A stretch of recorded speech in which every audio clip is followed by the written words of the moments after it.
how many times I've had to go to work with the flu. I had to go to work with COVID twice in a restaurant preparing food for people, because otherwise I would lose my pay and not be able to make my rent. And that's just the norm. You know, we have to go to work sick. And that's not good for us, it's not good for y'all, it's not good for the community. So that should be something that, you know, is included when we talk about adequate compensation for workers in this industry. I feel like workers in most other industries do get paid time off when they're sick. You know, they do get health care benefits.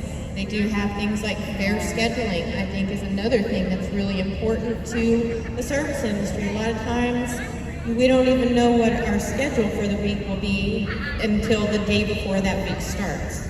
So it's not a good way to live your life. You never know how to plan ahead for anything. So those are just some, random other things that I kind of wanted to add into the living wage discussion, because, having a wage is great, but living a full and healthy life is also really important. For us to not get burnt out and to do what we love, is to provide great food and great service and great experiences for the people who visit our city and our establishments. So thanks, y'all. And while we're on the topic of wages, let's talk about the sub-minimum wage. Does everybody out there know that North Carolina is one of only 12 states in the country that still allows restaurants to pay servers and bartenders, anybody who is typically a tipped worker, they can pay them $2.13 an hour, and most of them do. That's right, boo.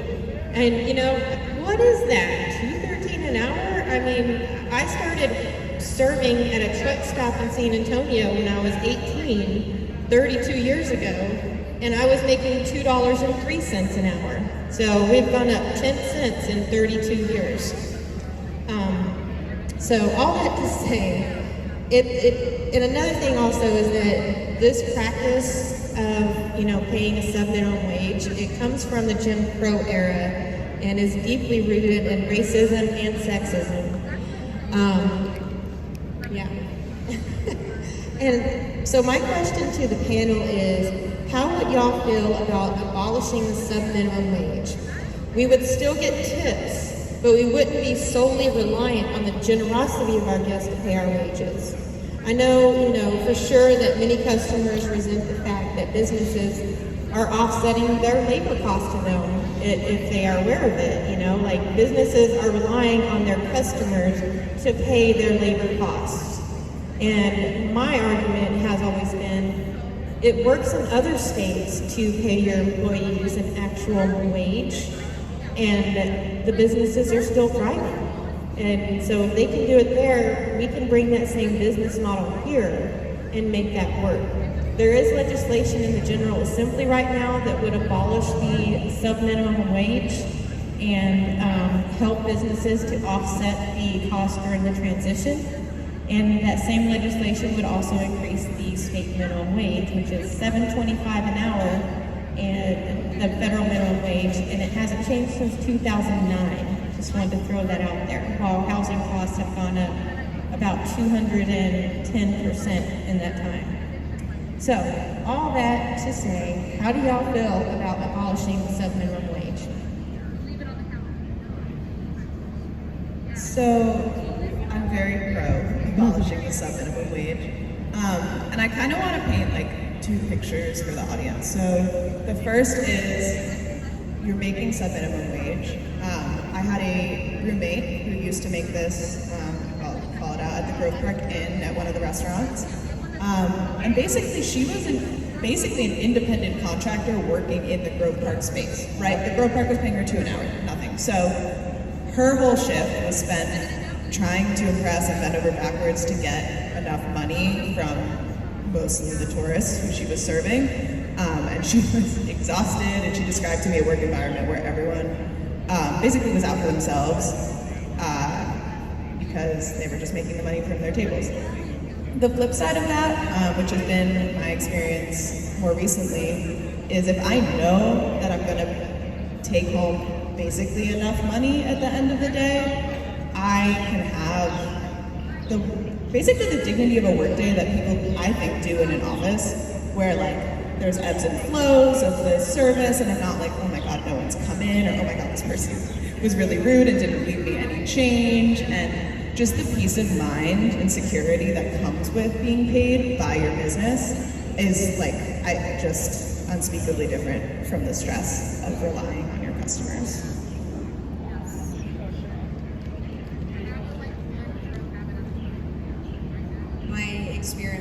Experience coming from Lexington, Kentucky, that is where I worked front of house, and yes, we were paid the $2.18, whatever the Lexington standard was at that time. I'm actually really going to share a story. I am pro abolishing it because my story comes from, I worked in a very small restaurant. You know, we had only, I can literally count all the tables, 22 of them. Still remember my regulars' orders and everything like that. And these regulars were integrated into my life. I saw them once, twice a week. They were affluent people, but most of them were very kind. And I remember a story where it was an elderly man who lived around the corner, and he would always overtip me because he understood that it was really difficult to pay my rent at the time.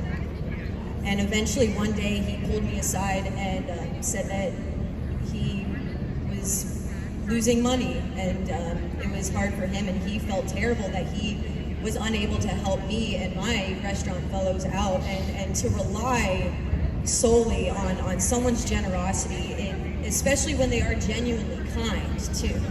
There are nefarious guests out there, don't get me wrong, but the ones that really truly did care for us and understood the trials that we were going through, especially post-COVID, and to even hear that they're struggling financially too, even they may be affluent as well, you know, we got to fix that. I want my guests to come in and enjoy their time, and we both shouldn't be worrying about the financial situation that we're both in. It should be about bringing people together. It should be about sitting down at a table and eating good food with each other. That is why I got into this industry. Money is just a secondary thing that comes with it, but it's got to change. It really does, because that's not fair. Yeah. What would, if you've never worked in the service industry, ask yourself what you would do for $2.13 an hour. What type of work would you do? How loyal would you be to that work? How would you think about your relationship with the people who said you're worth $2.13 an hour? Put yourself in the shoes of folks. Ask your leaders why they think that's an acceptable standard in 2024. It's not. It's a price floor that is, economically speaking, it's a price floor. It means that you cannot pay less than that. The price floor used to be $0. And we fought a whole war about that. Because it's wrong. $2.13 is also wrong. And it shouldn't be, and we should not be treating people like that is the value of their time and their labor. I am totally against it, and we need to be asking our leaders when they roll out big economic plans in election years why they're not including minimum wages, because I haven't heard anything this year about it, and I'm waiting.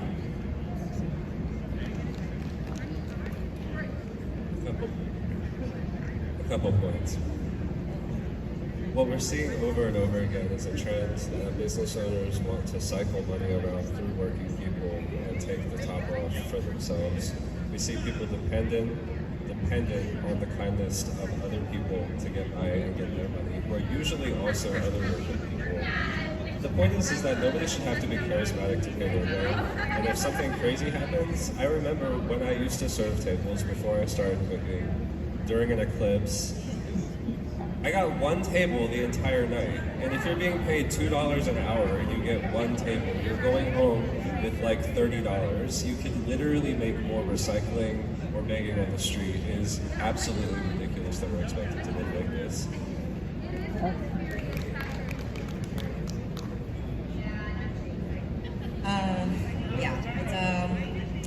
It's pretty crazy, especially when if you look at a lot of these ratios, either either it's a family-owned restaurant that has been open for years, that may have a decent business practice but still can't afford to pay their employees enough money, so the business shuts down that way. They can't even get support from our local government. I have not heard of really any plans that are tangible to talk about small businesses, small farmers,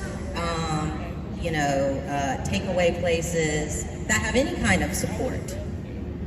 And when, we're obviously in an environment where businesses come before our workers anyway, it's kind of strange to me that even our city and all of our branches of government in the city that we've created, our little groups to work on these things, have kind of just absolutely ignored it. I want to ask, where is all the money? Where is all the funding? Where are all the taxes for tourism? Why is that not, yes, we need infrastructure, but especially with tourism, why is it not being set for a plan to be funneled back to the workers who support the tourist industry?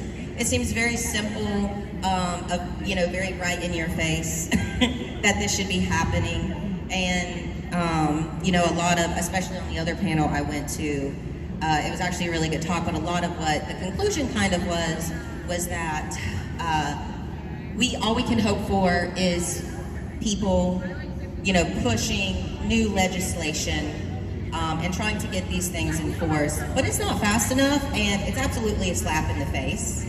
And so when I ask the people who live here, I am talking about our city government officials, people who have real control over how we are spending our money. And that line of power goes straight to our business owners too, whether they be good business owners or bad business owners, and looking at the realities of what we are facing. Because no matter what the numbers say, I haven't actually seen good numbers. Business is down in Asheville, and it has been decreasing. The first year after we opened for COVID, everyone made more money, I think, than they had in their entire lives. And each year since that, it has been a dramatic plummet, while we have seen, inflated prices, monopolies on food. Downtown is a food desert. There is no food options here in town unless you actually want to go and eat and spend quite a bit of money on food. And I actually work at Rhubarb. I work at a restaurant that is absolutely highly dependent on tourism. An extraction economy, we need people to come spend their money. And I have worked there long enough to see the tide sway and turn, and people are not coming, people are not spending their money. And so I ask you, what are we going to do? What are we going to do? Because we are a community that is based off food, culture, and feeding people. And those are the basis of everything we need. So what are we doing? Are we even having conversations about our textile economy, our artistries, even down to the local linens that most of these restaurants use, delivery systems? We have every opportunity. We have enough jobs for people. We have enough money in this town to support every single person working in it. And I will be honest, I know very little about numbers or legislations. I literally just look around and see it. And this goes even to housing. A big issue with housing is getting developers. Well, I ask you, talking about the developers to come, do we get a say? Do we get a say of anything being built? Any kind of community thing being built? Anything the tourist district, anything they spend on? Can we afford any of it? Can we go to that? My people, the people who work in these restaurants, it is a good restaurant. Our boss will ask us, how are the restaurants?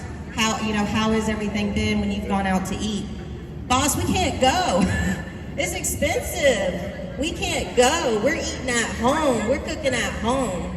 I can't tell you how many friends and family members and people I see going to Bounty and Soul to get free produce from the farms.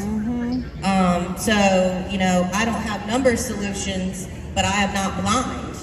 And I think it's going to take much more than, although I need it because I can't do it, legislation, it's coming to a halt in our economy to say, our mayors, our officials, what are you doing? Well, where is the money? Show me the money.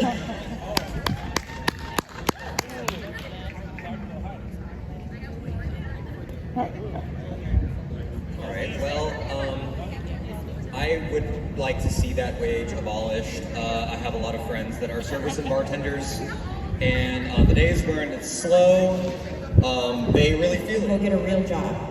And I feel like being paid at $2.13 an hour kind of contributes to the feeling that people have towards it. So I'm overwhelmed with emotion with what everybody had to say. It was really, really touching. We only have about 20 minutes or so left on this, so we have 2 more topics to discuss. And I really want to make sure that everybody has time to talk about both of these. First, we're going to talk about the Business Improvement District, and then just a warning, we're also going to talk about the rampant sexual harassment that is just rampant in our industry that we have had to put up with, especially tip workers, because, you got to smile and take it. So first, let's talk about the BID, the Business Improvement District, that has been passed by City Council despite overwhelming opposition from the community to it. It was basically passed without many of people even knowing it was happening. We did a lot of canvassing downtown, and at least 80% of the people that we spoke to, even after the first of 2 votes in City Council, didn't even know about it, had no idea, and that includes business owners as well as workers. So I want to hear what you all have to say about this Business Improvement District coming up. I'm glad I'm going right after you, Jen, because I want to translate what the bid is in my own words as a panelist. So the Business Improvement District is going to take public money and have it become privately managed. They are going to hire basically polo-wearing rent-a-cops to patrol downtown and keep it quote-unquote clean and safe. There literally is written into the bid documents that establish it that they are allowed to address anyone who looks out of the ordinary in downtown. Asheville is out of the ordinary. That's what people like about this place. I read that as anyone who's queer, who's trans, who's BIPOC, the same people who actually more and more businesses need to come through their doors. So I think the bid is bad for business. I've said that. I also, as a manager and potentially future business owner in this community, I'm like, shame on my peers for thinking that you know what's best for downtown. I think the gall of trying to step in and use public money but control it to basically police people downtown is despicable and not the solution we need. I think we keep coming back to on this panel, public solutions, legislation, solutions that the people can actually have a say in. I could talk about the bid for 1 hour, but I would say shame on the Chamber of Commerce and the Asheville Downtown Association for pushing the bid through when so many people were against it. I also like to make sure people know that the Chamber of Commerce will be reimbursed $200,000 of public money for a consultant study they paid for that no one asked them to do about the bid. So this is just despicable from top to bottom. I'm honestly hopeful we can still stop it. Yes. Being fairly new in this town, I've lived here 2.5 years, and so from experience, y'all are pissing off your locals. Like, they are not happy. And coming here, being a new person, I have to ask myself what I can do to be more integrated in my community, because I moved here to make a home for myself. And to hear that we're now going to be, essentially policed downtown, rent-a-cops are going to be walking around and stuff like that, already before even knowing about this bid, locals were already very, very disenchanted with how downtown was turning out. So that, as a budding local to live here and everything, what I always tell my employees as a sous chef is call me out when I do something wrong, and we're up here to call that out as that is wrong. Yes. It needs to be talked about in a community manner. You know, I've had too many of our uppers, you know, have secret meetings about what's going to change.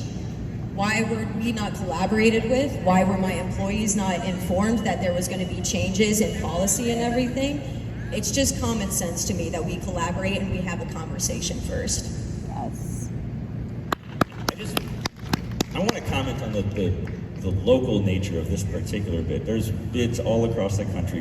Essentially what they are, it's a special tax district for a part of the community that has special needs. And it's a way for that community not to pull resources from other parts of the community. This sounds all great in practice, right?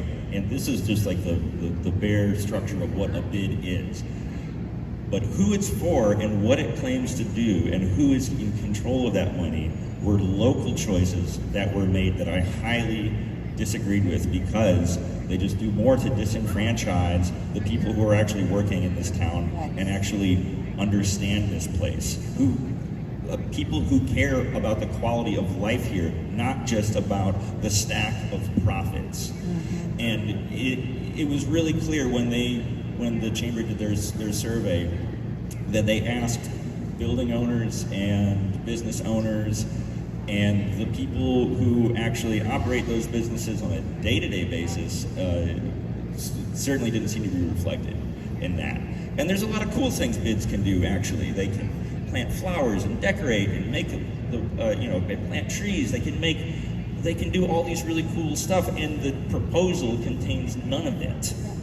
None of it. What a missed opportunity.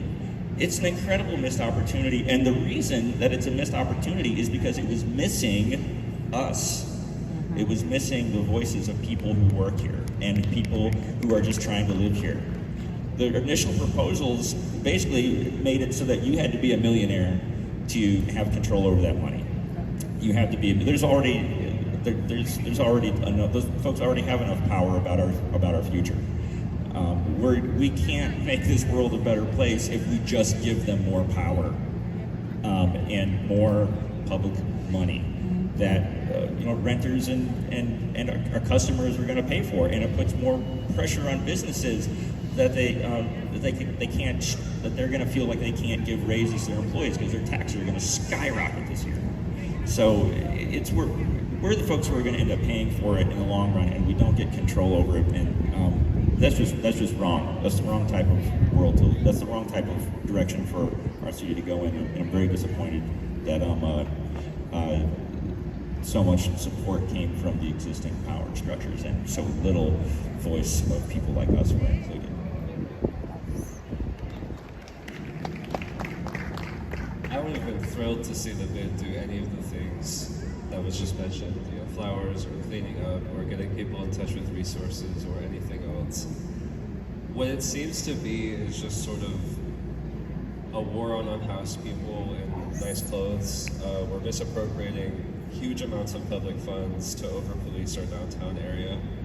And the main purpose of this is to clean up the area of community members that live here, ultimately, to make tourists feel safer to walk around and spend their money here. I asked the crowd here, do you feel safer when there's a police car next to you on the highway if it follows you behind you for a long time? A cab. Do you feel safe when a security officer in a store follows you hall to hall? That's all.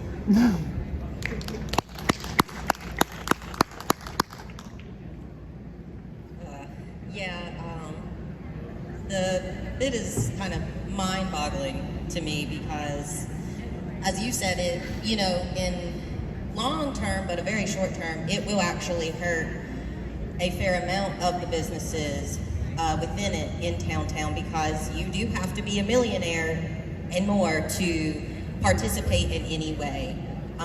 So even business owners that have had restaurants for many, many years, they don't own their buildings. Their rent will go up, and like you said, they are terrified to raise any of their, pay, any kind of, stipends or food boxes, literally anything that they could do, because they are they're going to get hit by jacked up tax rates. And then once again, we actually see nothing come from those taxes being taken from us. I mean, we literally see nothing. In fact, what we have seen is just another blatant, consolidation of power. And, what we talk about with public funds, that means every single person here in this town, in this county, who has spent money today, who has paid rent, who has participated in any transaction, that is your money that a third party that gets paid, that has nothing to do with Asheville, gets to control this money and get paid from it. And the only other people who actually get money from that are the city council, the Chamber of Commerce, and our government officials, who almost all of too have large amounts of money. So it is insanity, and I will outrightly say that it is a war on houseless people, because there is, we live in a valley. There is nowhere to go. When they say control housing or the homeless people within downtown, what they mean is either arresting them and then re-releasing them somewhere else, or pushing them to the highways where there is nothing but bridges. People exist. They just do not disappear. And another thing is that we are a sanctuary city. We are a sanctuary place. We are blessed that we are provided with everything we need here. So I do think we need to face the realities of, once again, how do we have so many people that we need to get rid of or in danger of? And I do think it's the city feeling how upset the locals are, how squeezed we are, and how down to, from Raleigh to our big government officials nationally aren't doing anything. And this is just a very obvious way to consolidate power. And they did it without saying anything. And I really need you guys to understand what I mean by, if you have any effect anywhere politically or legislationally, it is where you stand. So there are handfuls of people within our town who has made decisions to take, thousands and thousands, millions of dollars for just another third-party system to control all of the accumulation of money, and we are seeing none of it. And we're gonna, when we get done with this, we're gonna talk about things that we can do. I will say that one of the best things that you guys can do is, when you go to work, talk to your workers, talk to your fellow people. And when I mean talk to them, I don't mean about, I mean hey, groceries are crazy high. And they don't keep getting higher, and even our boss is getting really anxious because not as many people are coming to spend money. What are we gonna do about that? And workers who have worked here and worked in places, restaurants, Lazooms, years and years and years, long periods of time, when will these business owners face the reality that they will be affected? That they will be affected by this, and they will have to shut their doors, and they will lose their money if they do not acknowledge that we are the ones that will be able to make any change. Because the bid doesn't care about them. If you ain't racking $1 million, you're out. You're out. So.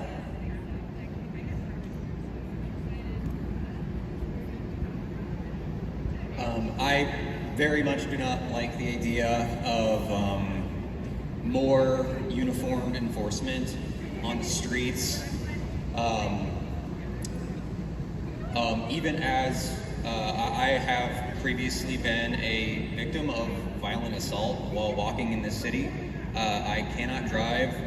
I rely on my legs to get me everywhere, and because of that, I have run into some violent situations that I'm kind of changed by, and I'm kind of scarred by.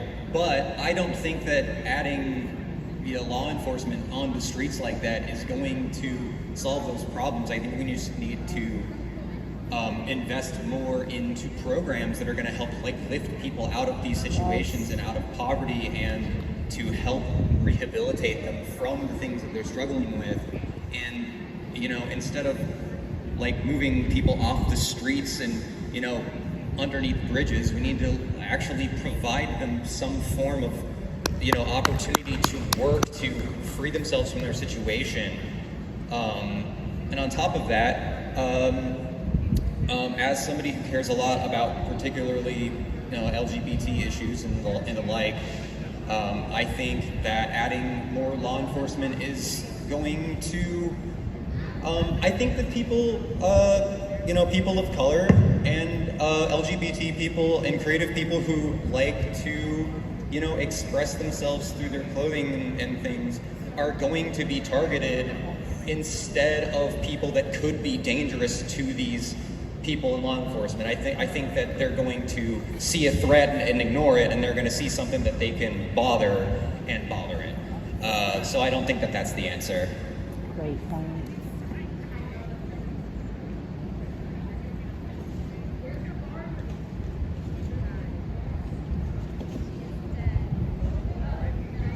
And I had so much to say. I'm all fired up.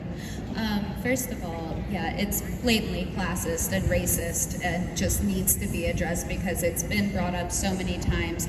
And rather than our government officials doing anything about it, they continue to invest solely in the tourists, because the tourists will continue to come and they will stay briefly and they will leave. And it is this pattern of impermanence where they don't have to stay impressed with Asheville. They just have to enjoy it while they're here. And by putting the priority on the people who are trying to enjoy our city, they are putting us in a stranglehold in the meantime. And then adding more law enforcement downtown, it's kind of like what you were saying. I don't feel like those officers are going to be going after the drunk groups of bachelor parties that are harassing people on their way home. I don't think that they're going to be addressing actual threats. Like it was brought up before, they are just there to clear out what, the fucking tourists from Charleston are afraid of, which is like homelessness. You go to Charleston, you don't see it when you're in Kings Island or whatever that is. You don't see that because they have that there. You can tell that they have displaced entire communities that needed the help, that relied on a system to try and help them, and all it did was displace them or put them further in the system. And Asheville doesn't need that.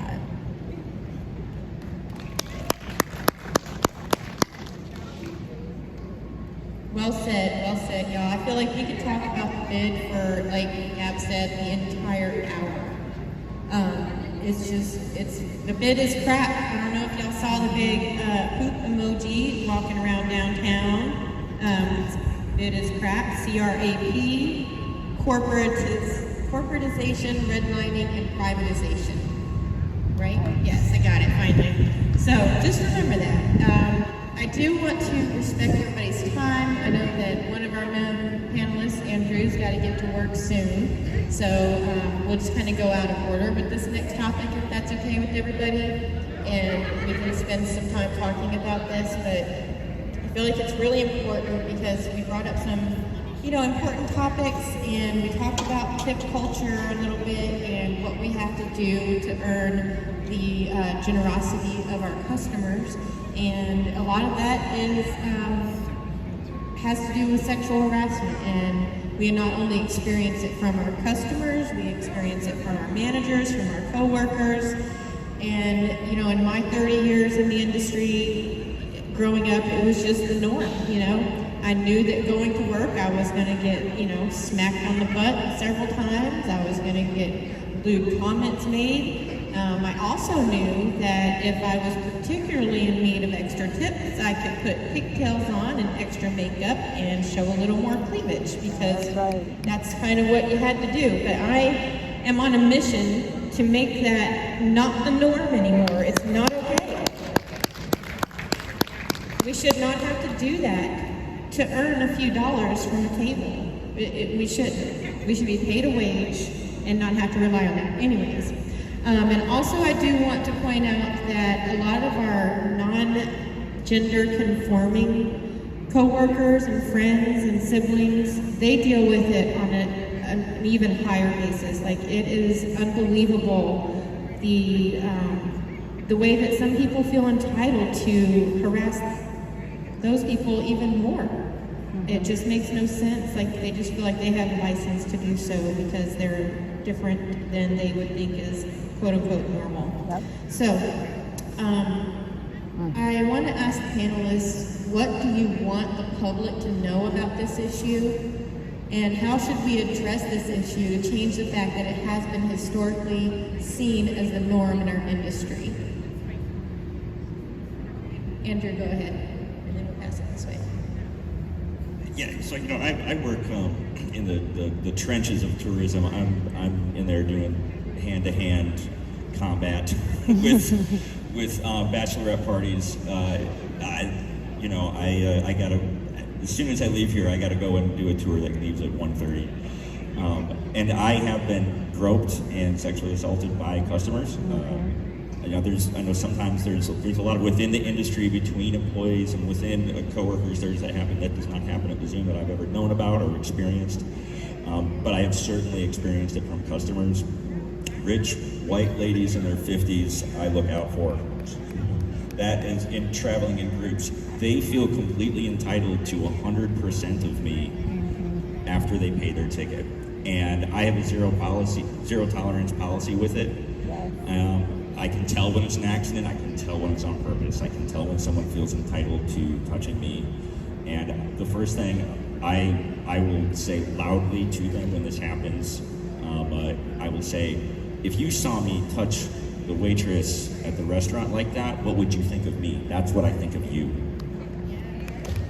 I've had to say that a lot of times, and usually the color drains out of their face when I say that. If the color does not drain out of their face, they're off the tour, and management supports me for taking measures like that. We get great support to have zero tolerance about that type of thing. And so I try to enforce the rules as I want them to apply to me, and I try to, just because I'm a male-bodied and male-identifying person, it does happen to me too. And that's how I believe women. That's how I believe everyone else, is because I know it happens to me too. Because the feeling of entitlement from people knows no gender or boundary, and it's something that I've experienced. That's how I believe everyone else. So yeah, believe people and don't do it yourself. That's what I can tell you. Be a damn good person. It's not rocket science.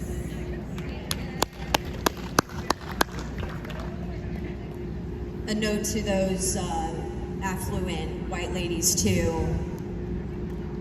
If you want the 5-foot tiny person who dates this lovely man in a chef coat to come talk to you, I promise you don't want that. Okay? And to move forward, that may be a little side joke here and there and stuff, but as a manager too, Andrew just said the most important thing.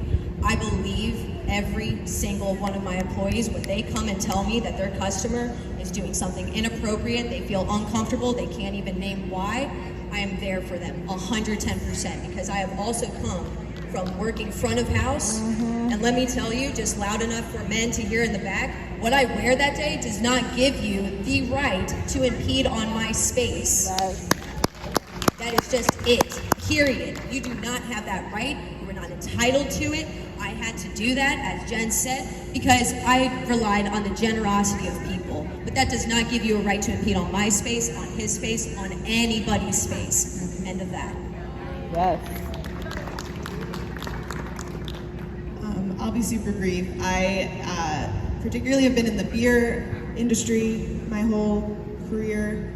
And in beer, the problem is the people in charge of the breweries, not even as much the customers, as the often men who get a god complex because they made some good sours. So I just come back to this Jenny Holter quote, the abuse of power comes as no surprise.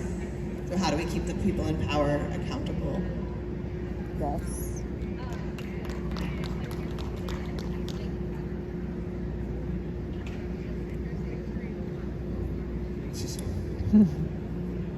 I think that definitely the biggest thing that we can do as far as changing the culture is when something happens, asking whatever victim there is what they want done and going along with that. so long, what we have to do is whatever meshes with management or whatever the business needs to do to keep going on. There are places in town that have had people working at them that have had multiple complaints again and again, and they do not go until they are no longer necessary to the business owner. And then an even more extreme example, we've had cases where the managers or owners of these places are committing heinous acts, and the only recourse that the employees have is to mass quit. Yep. And we need some form of community accountability to keep people like that away from the rest of us, basically.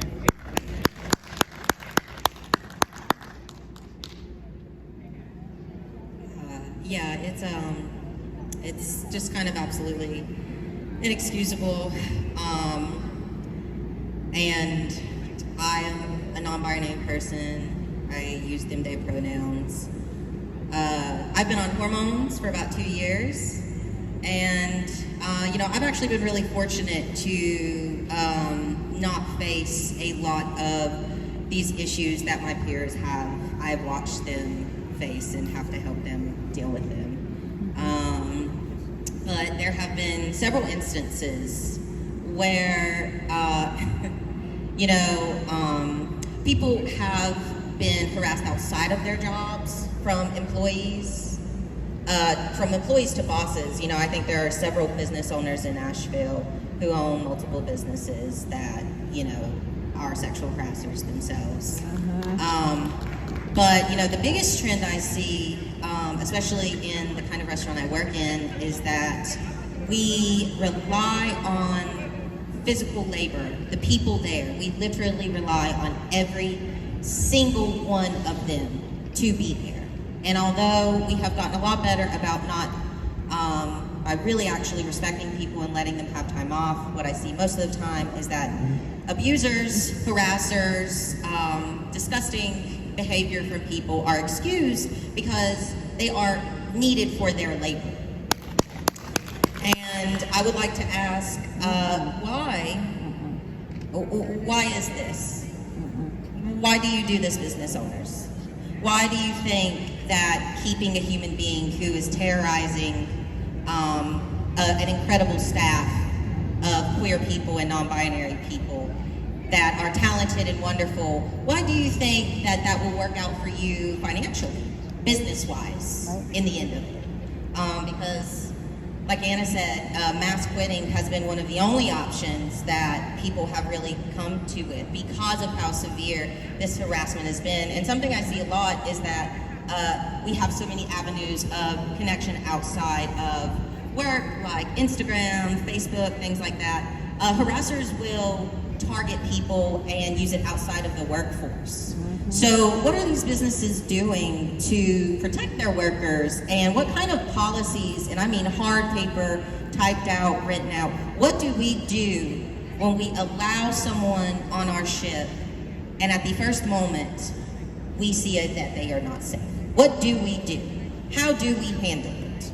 I think one of the simple, very much solutions is that you remove them from causing harm, and you at first ask them, what's wrong with you? And then you remove them just from the situation. I think it's very easy. And I'm not sure of the laws, but we are a right to work state. There are still, some things that keep you from immediately firing a worker, but I just think it is very telling and very, very common that there are plenty of workers who will be fired day of or be let go day of for no reason. But a harasser can, for truly years and multiple times, attack and harass people, make them feel uncomfortable. And I've seen this situation from all genders, even queer on queer people, so anyone thinking it is across the board. Why this is allowed and why we do not talk about it, I would say one of the biggest things that any of you can do again is that just everyone acknowledge that this is wrong, and that the easiest solution is to simply remove that person.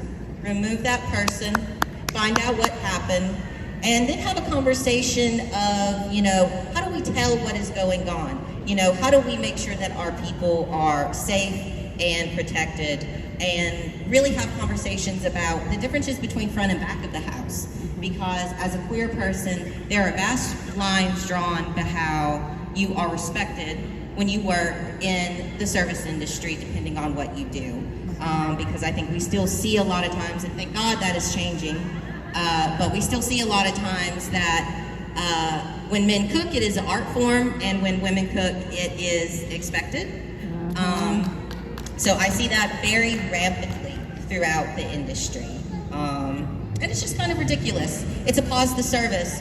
Your quality of food, you become just inadequate at your jobs. It really affects everyone around you. And if you are just blind to it because of your privilege. So. Yes.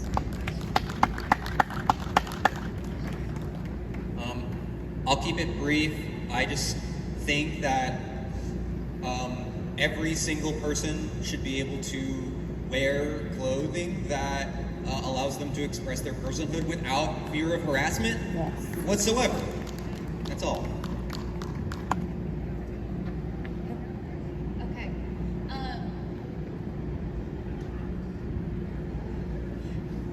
I just think that kind of like what Riley was saying, it seems very cut and dry when you have an abuser or someone who makes anyone on staff feel unsafe.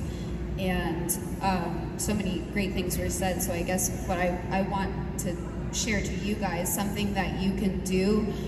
It's the age of social media. It takes very little digging to get true reality of the industry. There are several businesses that are very well known within the industry that are owned by abusers. It takes next to nothing to boycott them.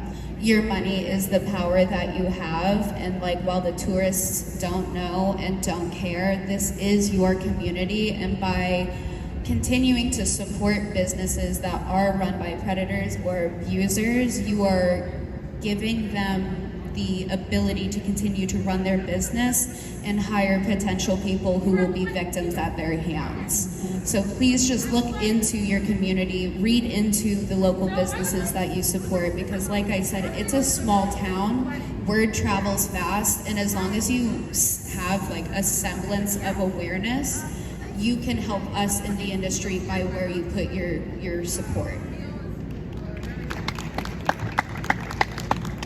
Thanks, y'all. A couple of follow-ups from what I heard today. First, I want everybody to know that you are federally protected against sexual harassment in the workplace. It's part of your civil rights.